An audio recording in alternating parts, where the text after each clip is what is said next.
Wanna know how to send photos and videos to your friends in Messenger? Well, no worries. In this video, I'm going to show you an easy step-by-step guide on how you can do it. It's super simple and under a minute, so let's get straight to it. Now, first things first, simply open up your Messenger application and you should be provided with this interface right here. And now just simply head towards chats and then select your friend that you want to send your photo or video to.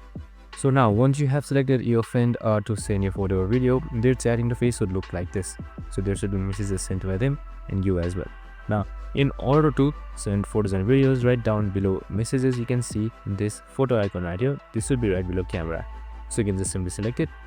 So once you've selected it, your galleries should open up. So next option is you can also simply select this camera icon right here, which should open up the camera by default, where you can easily send photos directly. And that's it. Super simple and easy.